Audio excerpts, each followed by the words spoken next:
For 2 years, whenever someone asked, which LLM should I use? My answer was super clear, ChatGPT.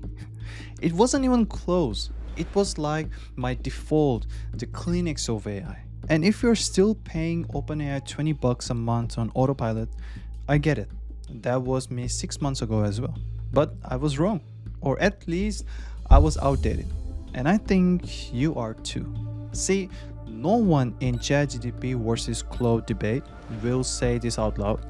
It's not about which one is better, it's about which one is better for the way you work. The benchmarks, the developer surveys, and the migration numbers tells a story that might actually surprise you, especially if you write code or do any kind of knowledge work for a living. Today, I'm breaking down what changed, why millions of people are canceling ChatGPT, and the one thing neither OpenAI or Anthropic wants you to know. Now, I want to be upfront. I'm not here to tell you ChatGPT is bad. It's a remarkable piece of technology that can do things Claude literally cannot. It generates images with DALL-E. It has voice mode that feels like a conversation. Unlike Claude, you can upload video files. It has plugin ecosystem and deep integrations with basically everything. If someone told me I just want one AI tool that's a jack of all trades, ChatGPT is probably still the right answer. But that's not what most of us are looking for. And that's not what we are doing. Think about your Tuesday morning. Are you generating random pictures of astronauts on horses? Most of us are using AI for 2 or 3 core tasks, and that involves writing, coding, or working with long documents. You will want to hear what the data has to say about ChatGPT and Claude. Now, I'm not the gullible type, and for a long time, AI benchmarks what kind of a joke. Multiple choices tests that AIs just memorized and vomited out on demand. But in the last year, the test got real. Let me show you what I mean. Claude Opus 4.6 scores 80.8% on SWE bench verified. That's the industry standard for a real-world software engineering task. ChatGPT 5.4 scores roughly 80%. Really close, right? To a normal person, a 0.8% difference is practically nothing. It's a tie. Well, not really. On GPQA Diamond, which tests PhD level reasoning in physics, chemistry, and biology, Claude hits 91.3%. Now you might be thinking, what the heck is GPQA Diamond? This is a test that doesn't compromise Googleable questions. These are questions written by experts, where even other human PhDs in the same field get them wrong if they don't have access to the internet. A test of pure logic. This is much closer to the way people use AI to work, and Claude scored a massive 91.3% on this GPQA Diamond. On coding specifically, independent 30-day tests showed Claude achieved around 95% functional accuracy compared to just about 85% of ChatGPT. Now look, I know benchmarks aren't everything, but when all these independent evaluations are pointing in the same direction, you have to pay attention, because numbers on a spreadsheet are one thing, but human behavior is another. Let's talk about people building the internet. The 2025 Stack Overflow Developer Survey found that while 80% of devs still use ChatGPT, Claude adoption jumped to 43%, and Claude's share is growing way faster. And this move follows the pattern I mentioned of people using AI that's better for how they really work. Surveys from late 2025 and 2026 now show about 70% of developers preferring Claude for coding tasks. And the reason keeps coming up in every single comparison. Claude writes cleaner code, handles multi-file projects better, and there's one thing that gets people the most. Claude is more honest than ChatGPT about what it doesn't know. Honesty is often what sets apart a good worker from a bad one, and that applies to LLMs as well. Have you ever asked AI a question and it gives you this incredibly confident, beautifully formatted answer? That is completely 100% wrong.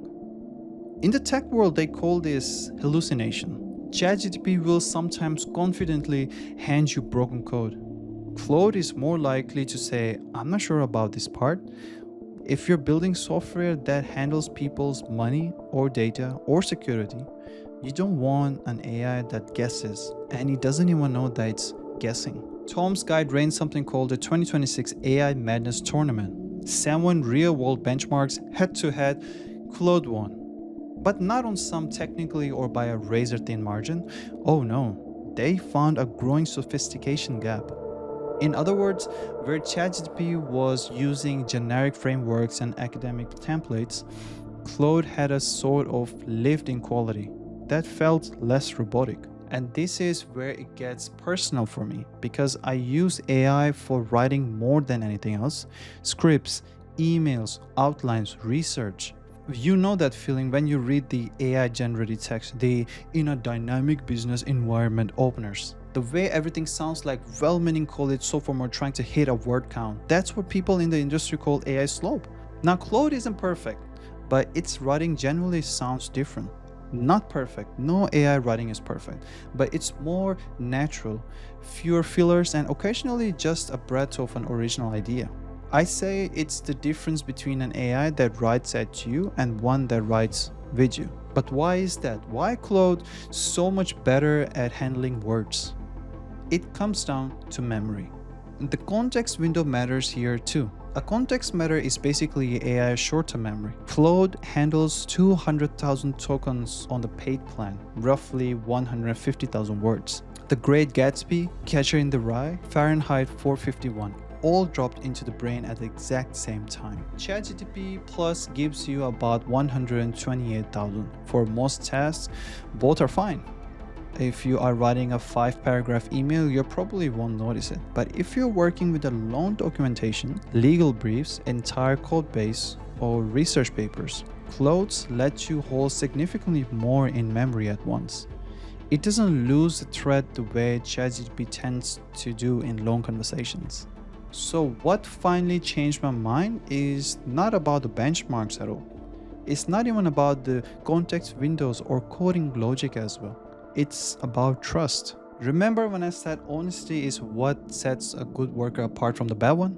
In April 2025, OpenAI pushed an update to ChatGPT 4.0. And I'm quoting OpenAI on postmortem here: overly flattering or agreeable. Users posted screenshots of ChatGPT praising someone's business plan for selling literal poop on a stick. It told one user that they were a divine messenger from God. It endorsed someone's decision to stop taking their medication. OpenAI rolled it back within days and admitted the problem. They trained the model on thumbs up and thumbs down feedback, which taught it to tell people what they wanted to hear instead of what was true. And this is called RLHF, reinforcement learning from human feedback. Imagine you are training a dog. Every time the dog does a trick, you give it a treat. Eventually, the dog doesn't care about the trick. It just wants the treat. That's how RLHF works. Satisfactory AI results equals a treat, but bad results mean no treat for the AI. But when you reward the model when users approve and over time it learns to prioritize approval over accuracy, it becomes people pleaser, a yes man. Anthropic took a different approach with Claude. Instead of training it to choose your reaction, they built it around something called constitutional AI. Now, constitutional AI is a set of principles baked into the model that's designed to make it push back when you're wrong, rather than just agree with you. It literally grades its own answers against the Constitution of Human Rights, logic, and safety. That's why users consistently report that Claude is more willing to challenge your assumptions. A Stanford study tested 11 AI models and found that Sycophantic AI agrees with users 49% more than humans do. Claude isn't immune to this, but its architecture is different. Its training system prioritizes being correct over being satisfactory. Let's actually look a little closer at the moment, because it is the Rosetta Stone for understanding where we are today. Why so many people are canceling ChatGPT, why OpenAI is under scrutiny, and why we need an AI that's better for the way we really work. Whether that's a feature or an annoyance depends on what you're looking for. Are you looking for a mirror that tells you you are the fairest of them all? Or a colleague who will honestly tell you when your idea is terrible? So OpenAI rolled back the update within days. They admitted they optimized too heavily for short-term user feedback, thumbs up and thumbs down signals, which trained the model to tell people what they wanted to hear instead of what was actually true. Sam Altman himself called it a problem on X. So the benchmarks favor Claude for coding and reasoning. The developer community is migrating, the writing quality gap is real and measurable, and the sycophancy problem raises genuine questions about trust. But here's one thing, none of this is the full picture, because if I stopped here, I'd be telling you what you wanted to hear. I'll be giving you a very neat, tidy narrative where Claude is the superhero and OpenAI is the villain. And the real world is infinitely more complicated than that. So let me tell you what Claude can do. At this moment, Claude cannot generate images at all. No DALL-E, no Sora, nothing. You ask Claude for a picture of a golden retriever in a spacesuit and it will politely hand you 3 paragraphs describing what that would look like. More likely, it will politely point out that it can do none of those things and direct you to DALL-E's website, honestly. Claude doesn't have voice mode that matches ChatGPT's. Its real-time voice conversation have gotten so much impressive than they were before. Low latency, natural flow, emotional nuance. If you use AI while commuting or doing hands-free work or practicing a foreign language, ChatGPT wins hands down. And don't get me started on the plugins and integration ecosystem. OpenAI connects to thousands of third-party tools, has a GPT store, integrates Microsoft's entire product suite through Copilot, and if you're deep in the OpenAI ecosystem, build custom GPTs. If your team runs on the API, if your company is on ChatGPT Enterprise, the switching costs are real, and I'm not going to pretend they won't hurt. And here's one thing that nobody's talking about, but most of us are thinking. Claude can be too cautious. It will sometimes decline requests that ChatGPT would handle perfectly fine. Claude can get in its own way with safety guardrails that can feel unnecessary. It's the price of that constitutional AI approach. More honest, yes, but sometimes annoyingly so.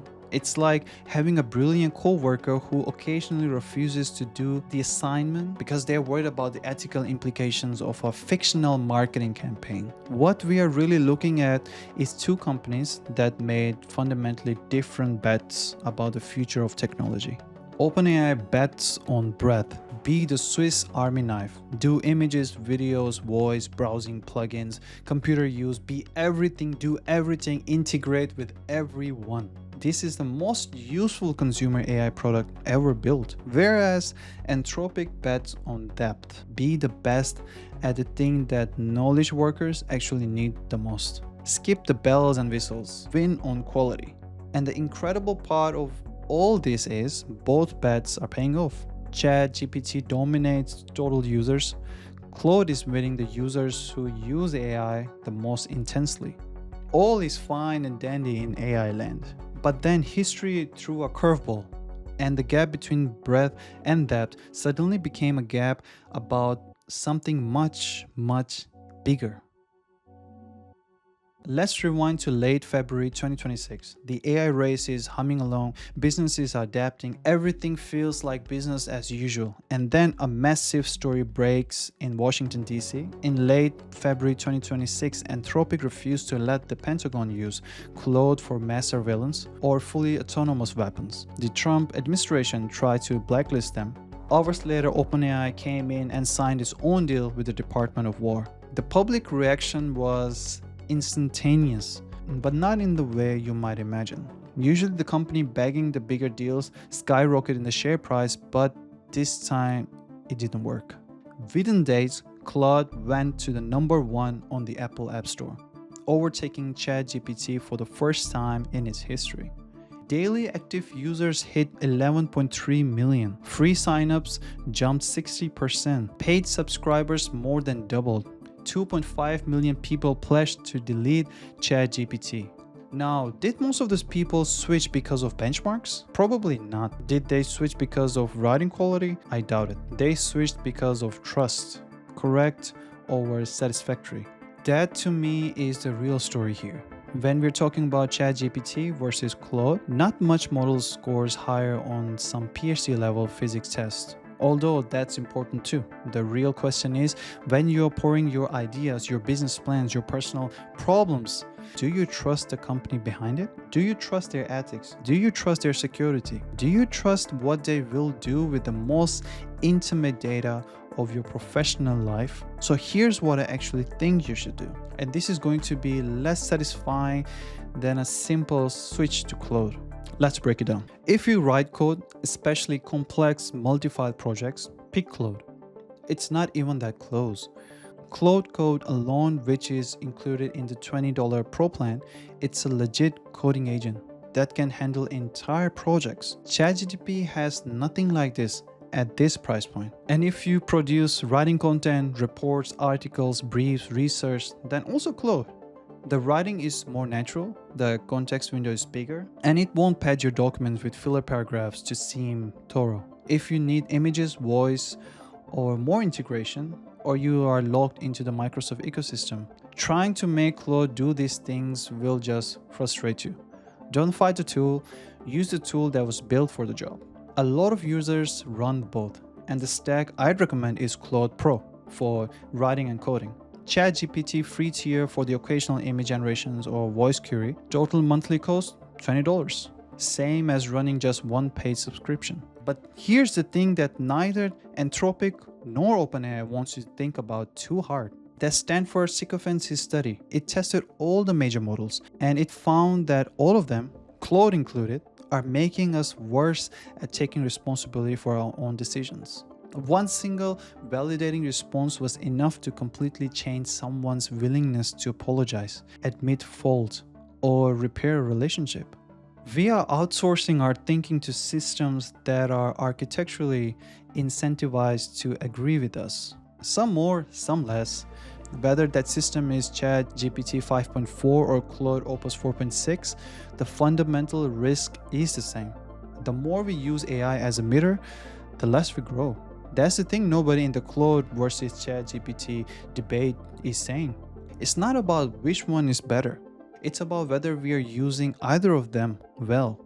At some point, the question stops being how good is this AI and it becomes how good are you when you're using it. The best AI tools isn't the one with the highest benchmark scores. It's the one that makes you work better without impairing your thinking capacity or making you a worse human overall.